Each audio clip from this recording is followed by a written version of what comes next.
Les gens sont connectés? Tout à fait. Donc tout le monde est en ligne, donc bonjour à tous.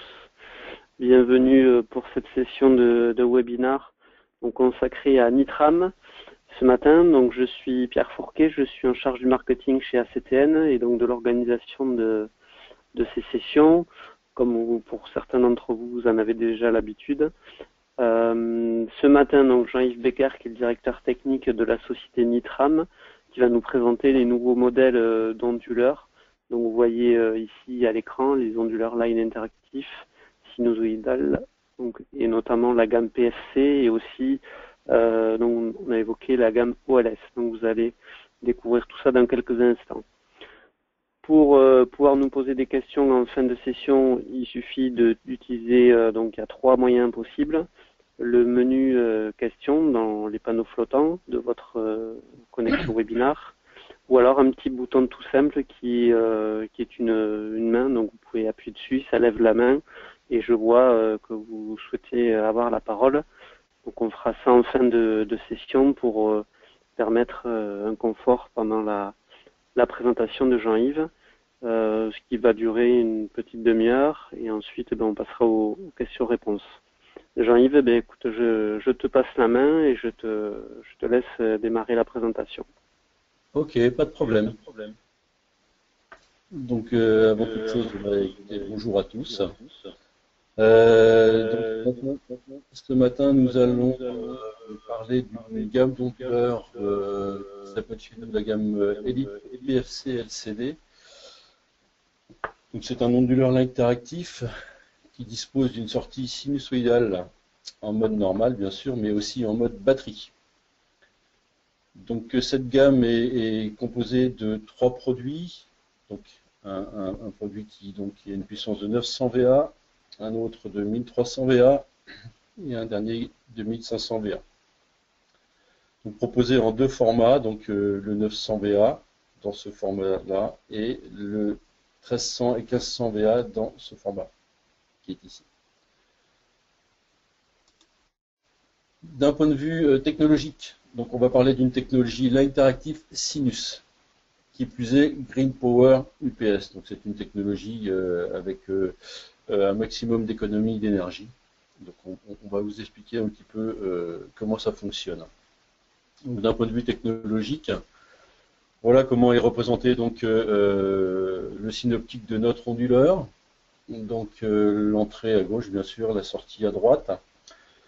Dedans on va trouver donc avant toute chose un commutateur green qui va donc aiguiller le réseau lorsqu'il sera de bonne qualité pour l'adresser vers la sortie.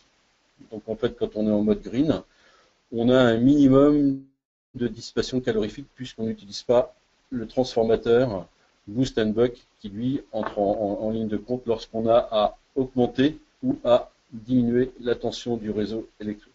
Donc tout ça en mode normal. Donc d'un point de vue fonctionnement en mode normal, voilà comment ça fonctionne. Lorsque le réseau est de bonne qualité, eh bien, on l'aiguille vers la sortie sans modifier sa structure. En même temps, on va utiliser une partie du réseau pour aller entretenir les batteries. C'est tout ce que l'on fait lorsqu'on est en mode normal, qui plus est mode green. Lorsque le réseau est trop fort ou trop faible, on va utiliser donc un transformateur qui va permettre d'augmenter ou de diminuer la tension du réseau. Donc là, on voit que la commutation du commutateur green aiguille le réseau vers le transformateur. Toujours, bien sûr, en prenant une partie du réseau pour recharger les batteries. Lorsqu'on est en mode batterie, et c'est là où ça devient très intéressant, c'est que lorsqu'on est en mode batterie, bien sûr, tout ce qui est filtrage d'entrée, commutateur, régulateur ne fonctionne plus. On va utiliser un convertisseur, qu'on appellera donc le convertisseur DC-AC, qui lui va refabriquer une vraie sinusoïde. Mais attention, lorsqu'on passe du mode normal, du mode boost and buck au mode batterie, on va utiliser un commutateur. C'est un commutateur physique, ni plus ni moins un relais, qui va permettre de basculer d'une entrée vers l'autre entrée, notamment du mode normal au mode batterie. Donc, lorsque le réseau est présent, voilà comment ça se passe. Dès l'instant que le réseau disparaît, vous allez voir que le commutateur, il va changer de, pardon, je me suis trompé de bouton, hop, mode normal, tac, et quand on passe en mode batterie, voilà, on a une commutation physique. Cette commutation physique est d'environ 10 millisecondes. Elle est conditionnée par le temps que le relais va mettre pour passer d'un mode à l'autre. Donc quand on est en mode batterie, bien sûr, on distribue un signal sinusoïdal qui est de loin supérieur à la qualité du réseau électrique puisque c'est un signal qui est complètement reconstitué. Alors, on va utiliser la technologie PWM pour reconstituer ce signal. Voilà. D'un point de vue technologie, on va parler de technologie PFC. Donc PFC voulant dire Power Factor Corrector. Pourquoi? Dans d'autres gammes d'onduleurs interactifs, notamment les onduleurs interactifs pseudo-sinus, le signal de sortie lorsqu'on est en mode batterie n'est pas sinusoïdal, mais il est pseudo-sinusoïdal, comme celui-ci. Ce qu'il faut savoir, c'est qu'aujourd'hui, de plus en plus, les alimentations à découpage intègrent un correcteur de facteur de puissance. Ce correcteur de facteur de puissance, donc, qui est représenté ici, donc, se situe à l'entrée de l'alimentation à découpage des aliments qu'on va trouver dans les ordinateurs et dans les serveurs, bien sûr. Et pour que ce correcteur de facteur de puissance fonctionne correctement, ben, il faut que l'onduleur, lui, puisse lui délivrer un signal qui soit sinusoïdal et non pas pseudo-sinusoïdal. Dans ce cas-là, tout ce qui est l'interactif pseudo-sinus ne pourra plus fonctionner.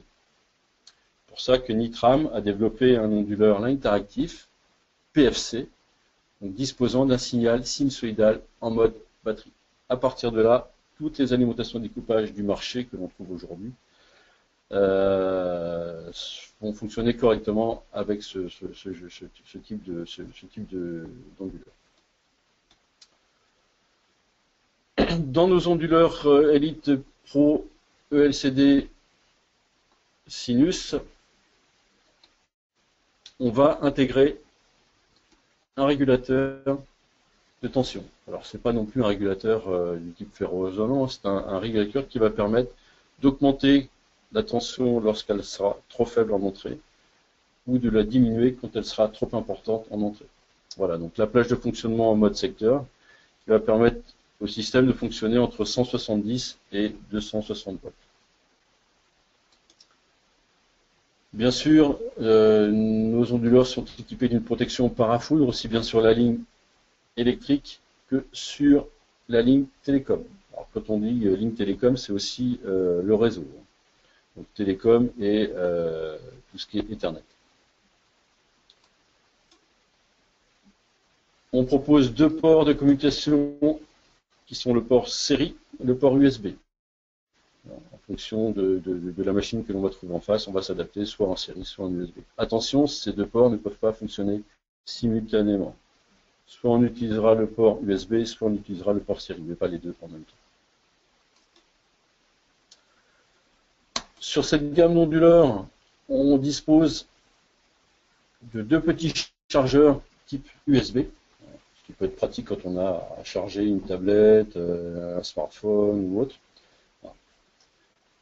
Port USB à disposition.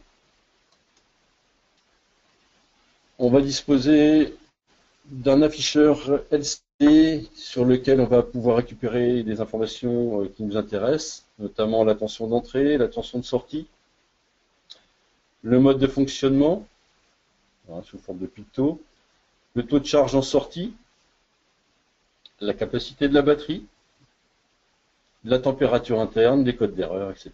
Donc, déjà, sur cette gamme d'onduleurs, on a un maximum d'informations sur le comportement et sur les valeurs entrée-sortie de l'onduleur. Toujours pareil, sur cette gamme de produits, on a développé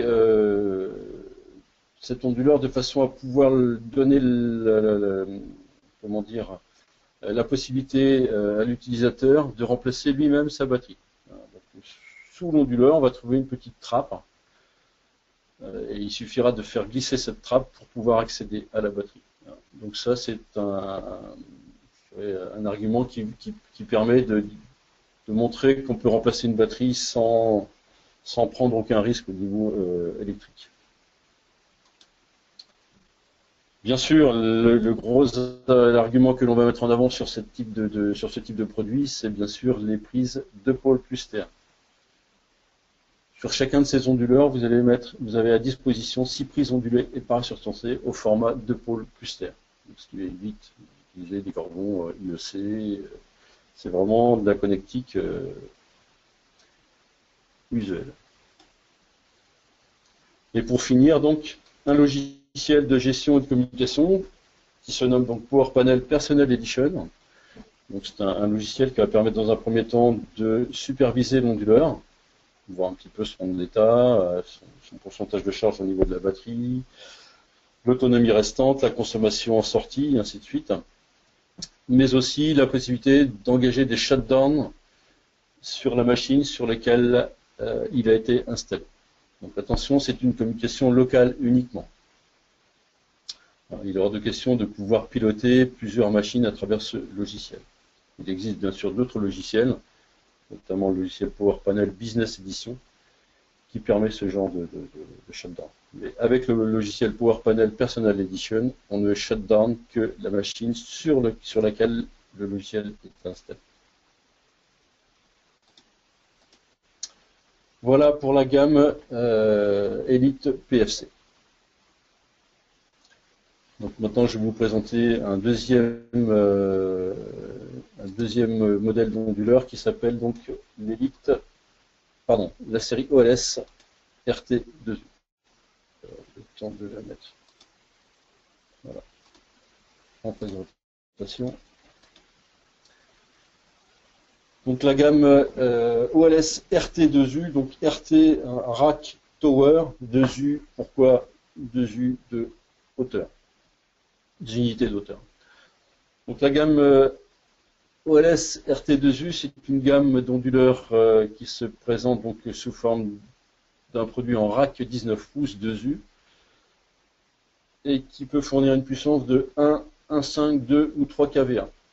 C'est une gamme d'onduleurs online. Donc là, on n'est plus sur la technologie interactive Sinus, on est vraiment sur de la double conversion. Je vous explique un petit peu comment fonctionne la double conversion chez nous. Voilà comment on représente un onduleur online, double conversion, du type OLS RT.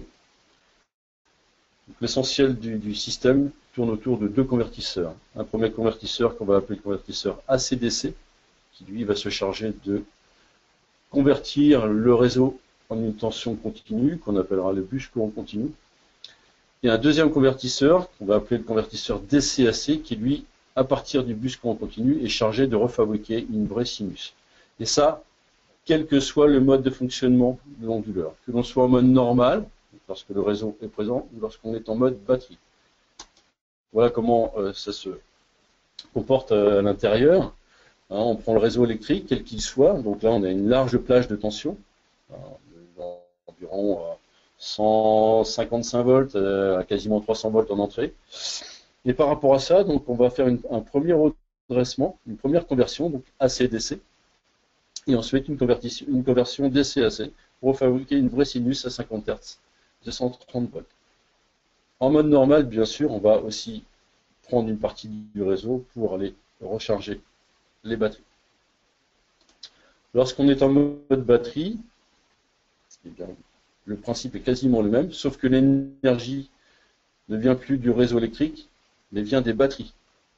Et cette énergie va passer à travers un convertisseur qui s'appelle le convertisseur DC-DC, aussi appelé booster, qui va permettre d'élever la tension des batteries au niveau du bus courant continu. Si bien que d'un point de vue de la sortie, que l'on soit en mode normal ou en mode batterie, la sinus est toujours refabriquée. C'est purement artificiel et c'est statique. Donc là, il n'y a pas de déformation possible au niveau de la qualité du réseau. On est toujours sur du 230 volts, 50 Hz, quel que soit le niveau de tension, quelle que soit la forme du signal en entrée, quelle que soit sa fréquence. On fabriquera du 230 volts 50 Hz.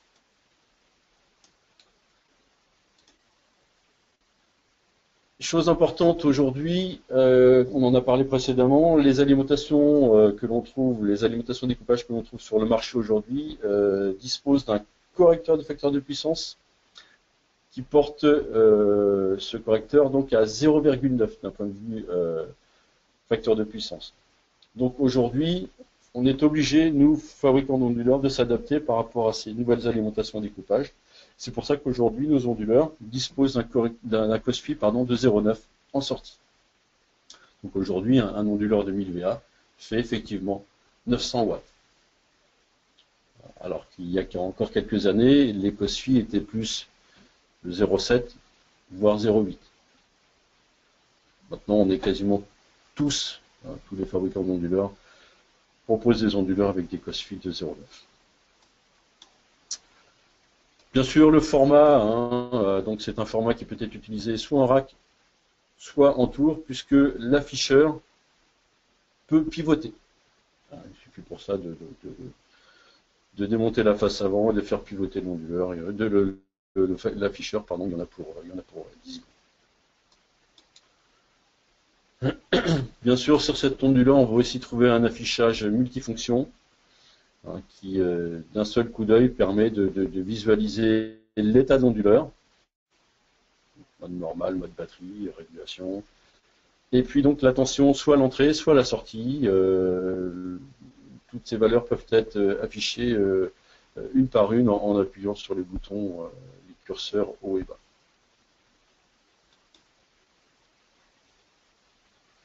Sur cet onduleur, on va trouver donc des prises critiques et des prises non critiques. Alors, qu'est-ce que ça veut dire?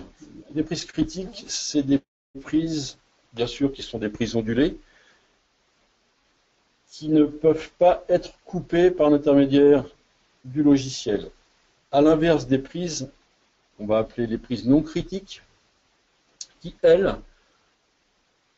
pourront être coupées, donc éteintes ou rallumées, à travers le logiciel. Donc deux façons de voir. Soit on veut éteindre ces prises de courant parce que le matériel qui est raccordé dessus n'a pas besoin de fonctionner en mode batterie, ou peut-être couper très rapidement pour pouvoir bénéficier d'une autonomie supplémentaire sur les prises critiques. La deuxième application, c'est de pouvoir éteindre ou rallumer ces prises de courant si toutefois le serveur ou la machine qui se trouve alimentée derrière est plantée. Donc à ce moment-là, il suffit d'aller dans le logiciel et d'éteindre avec un bouton virtuel la prise de courant concernée et de la rallumer de la même façon. À partir de là, le serveur qui a été planté reboot et redémarre tranquillement. Sur ces onduleurs, déjà des onduleurs haut de gamme, on va trouver donc une supervision intelligente des batteries. On va, en fonction de la température dans l'onduleur, on va modifier la tension de charge pour respecter les lois que nous ont communiquées les fabricants de batteries.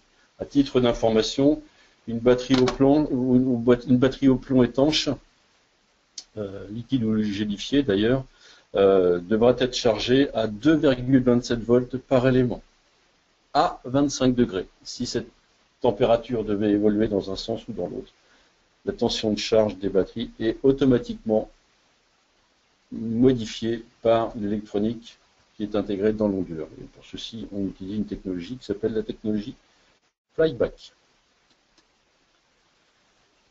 Bien sûr, sur ces onduleurs, on va disposer aussi d'une protection parafoudre sur la ligne Ethernet ou téléphonique.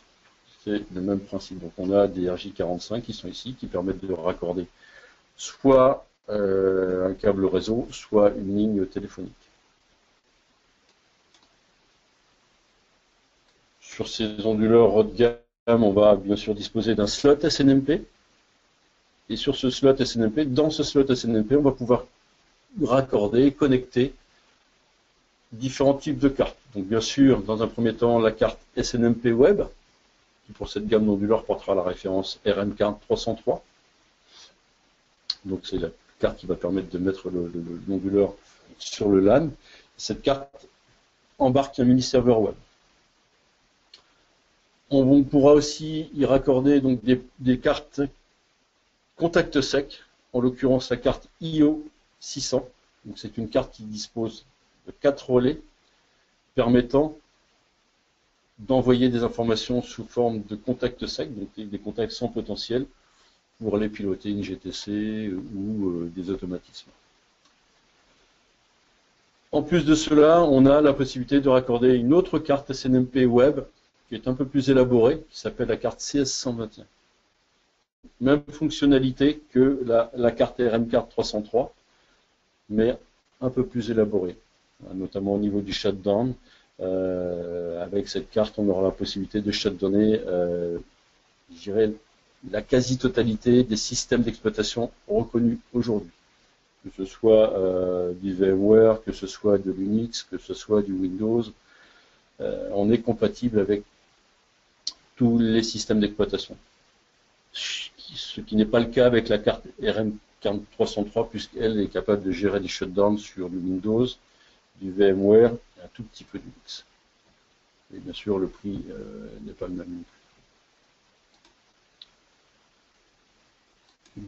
Deux slots de communication, de l'USB et du série, comme sur la gamme Elite PFC.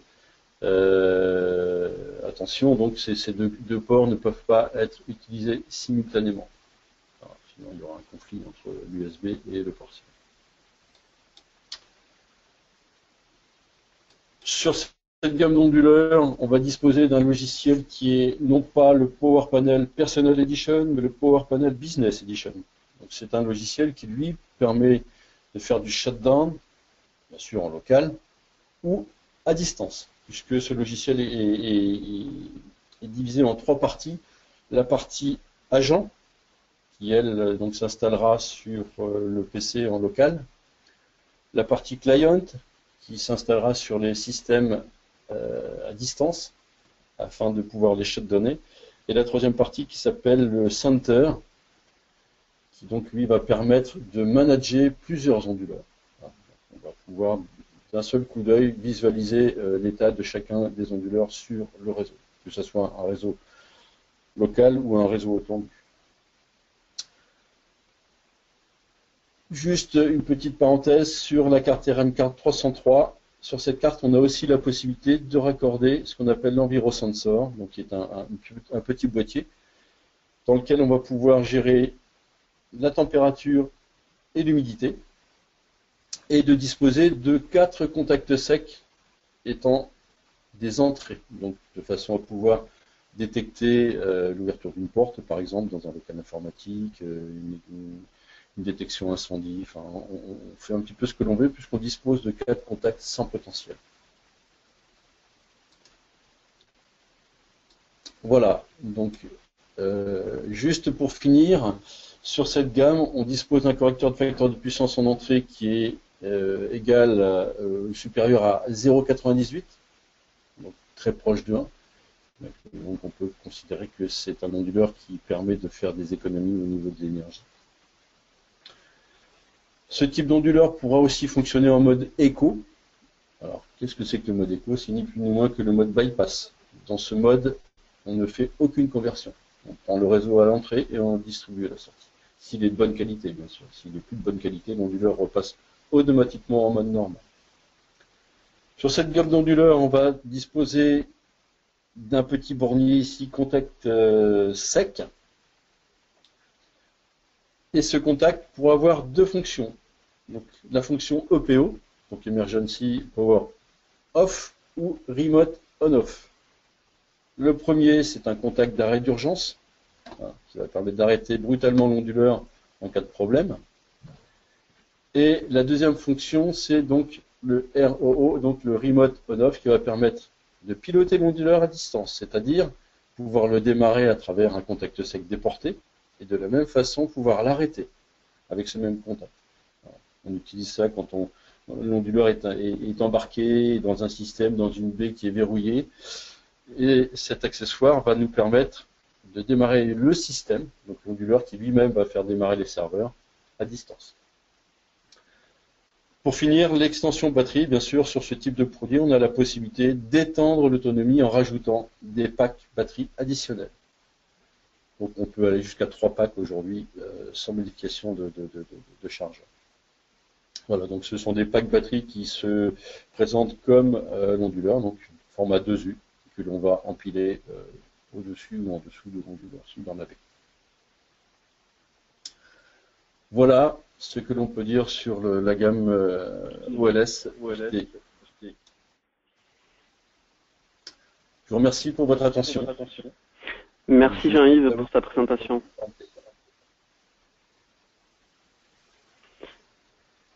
Donc en attendant qu'il y ait quelques questions qui pourraient être posées, je vais vous rappeler donc quelques informations. Donc tout ce que vient de présenter Jean-Yves, les onduleurs, les accessoires et les services sont bien sûr disponibles chez ACTN et vous pouvez donc demander un conseil auprès de notre service commercial pour vous orienter vers le meilleur choix par rapport à vos configurations, vos projets. Si vous aviez des questions qu'on n'aurait pas le temps ou qui concernent des choses un peu plus spécifiques sur les onduleurs, vous pouvez les envoyer à l'adresse webinar au singulier @actn.eu et on les transmettra à Jean-Yves qui y répondra. Je rappelle aussi quelque chose qui est très intéressant et qui a fait l'objet d'un précédent webinar. Donc ce sont les solutions photovoltaïques présentées par Nitram. Donc vous pourrez retrouver la vidéo de notre webinar sur notre chaîne YouTube. Donc vous aurez toutes les informations sur le site d'actn.fr et on pourra vous faire parvenir la vidéo et les documents qui vous permettront de mieux vous familiariser avec ces technologies. Donc c'était quelque chose qu'on avait présenté dans le courant de l'automne. En ce qui me concerne, je vous retrouverai le 15 janvier, donc c'est un vendredi, on garde les mêmes habitudes en 2016. Donc ce sera une session consacrée aux solutions de Wi-Fi centralisées proposées par D-Link. Donc vous aurez l'occasion de venir découvrir les logiciels et toutes les applications possibles via la solution de contrôle de Wi-Fi de D-Link. Jean-Yves, j'ai pas de questions pour toi ce matin. Écoute, je te laisse le mot de la fin si tu as d'autres choses à rajouter. Écoute, pour l'instant, non, rien de particulier. Encore une fois, merci pour votre attention et puis n'hésitez pas si vous avez des questions, je suis à votre entière disposition. Merci Jean-Yves. On fera passer le fichier de la présentation évidemment comme d'habitude par email à toutes les personnes qui étaient présentes ce matin. Et surtout, n'oubliez pas, il y a encore une promotion en cours sur Nitram valable chez ACTN. Donc vous pourrez retrouver tout ça auprès de notre service commercial ou sur notre site internet www.actn.fr. Je vous souhaite à tous d'excellentes fêtes de fin d'année puisque c'est le dernier webinaire de la saison, de l'année 2015. Et rendez-vous donc en 2016 et n'hésitez pas à nous solliciter jusqu'au 31 décembre. On est encore là pour répondre à vos demandes et rendez-vous en 2016.